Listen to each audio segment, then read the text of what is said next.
But I think it's still important that we have ranches here, and it's the character of the area. And without ranches in Sheridan, it just wouldn't be the same place. When people come to this ranch, they're usually awestruck at the way it's set up and how it looks, the backdrop of the mountains, the stone buildings. It's pretty breathtaking, and people are usually pretty blown away when they come here.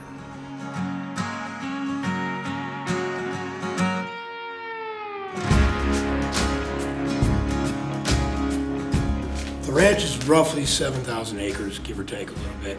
So our goal is to maximize the amount of acreage we have and get the most production out of it.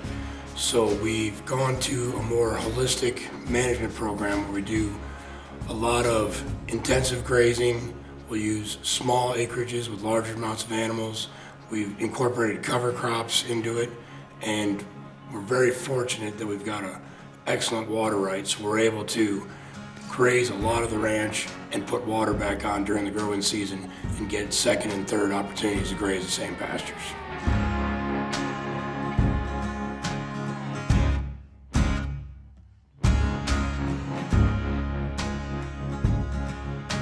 So what we've found is we've been able to actually reduce the amount of weeds in our pastures.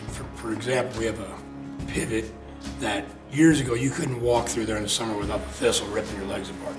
And now I'm grazing yearling heifers on it, and we've reduced the weeds by about 90%.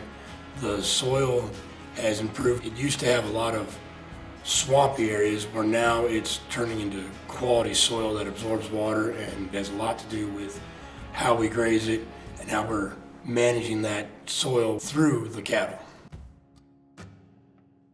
You know, a lot of people don't get excited about grass and dirt, but as a rancher, that's really what it is. I mean, our primary goal here is just we're raising cattle, but the grass is what raises the cattle.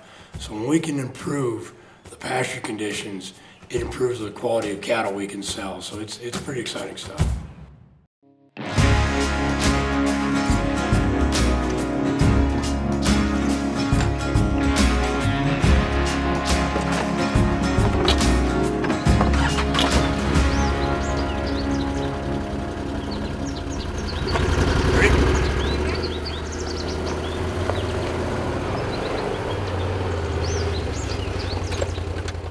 So this is the pipeline. So this check is where our water comes in for a couple different pivots.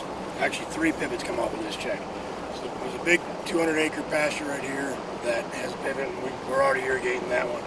Today we were working on 2 pivots down below. We're filling the pipeline so we can get those running.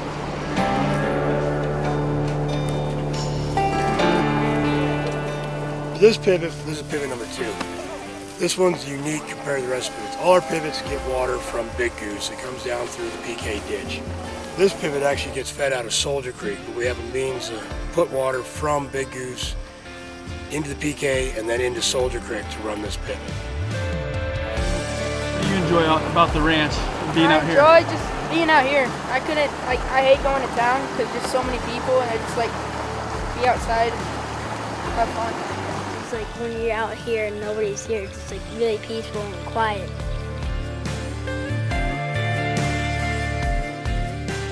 This field is one of our better producing hay fields. Believe it or not, 10 years ago this was a cover crop. So we ran cover crops out here for 3 or 4 years, and then we planted this perennial mix, and it's been a really productive field. We'll get one cut off it, and then we'll turn the water back on, and then this will be grazing for usually yearlings, but maybe cows, depends on the year. But it's a real productive field for us.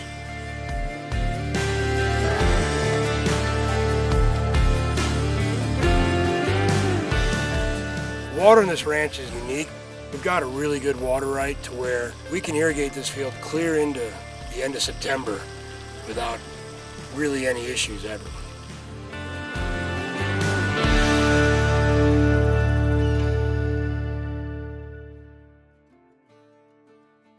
We calve our cows later in the spring, so it's easier on them. And part of our job is to ride through them every day, make sure they're getting born okay and they're mothering up all right.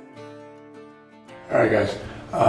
This morning, let's head down to the pivots and face and get all the pairs cleared out of there. Take your time, let's get it all done before the storm comes up, and then we'll figure out the plan for the afternoon. Yes, sir.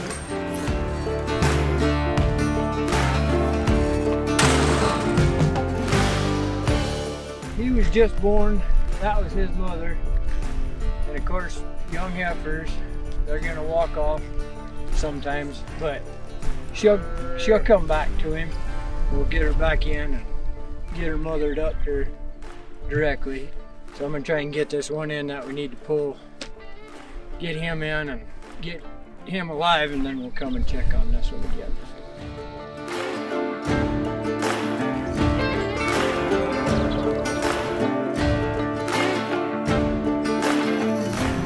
Well, we're just out here checking heifers. They have a tendency to walk away from their calves. We're just making sure that everybody's mothering up and taking care of the babies.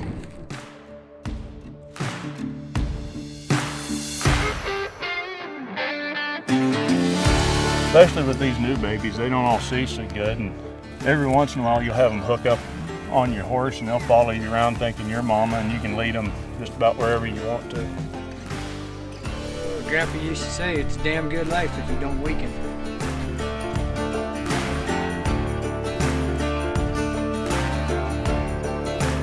When we brand, we will call the neighbors and trade work, essentially.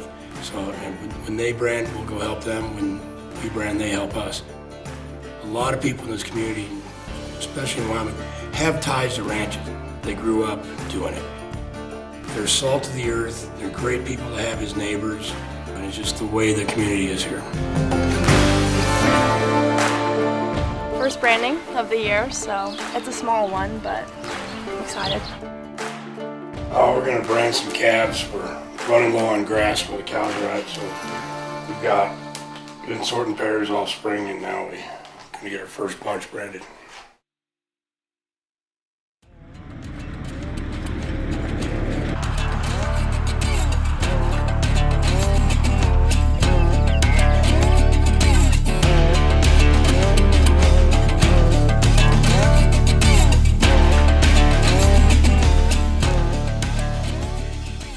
People go across the ditch. I'll show you where the crossing is, and then we'll send everybody else to the back.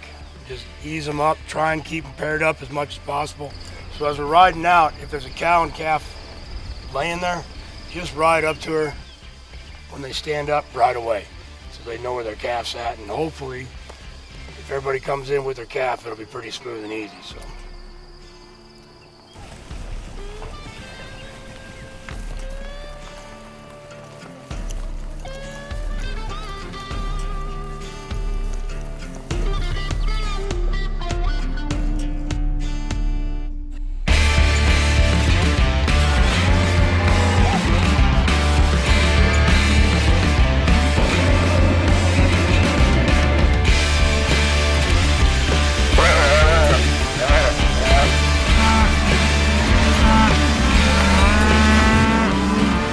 Everybody, all ranches come together and help each other. And everywhere in this community, people are helping each other. We have all these young people who've grown up on ranches, and they're learning what it really is to be part of the land and so close to it, and learn real values. I wish I had grown up on a ranch. I can't think of anything better.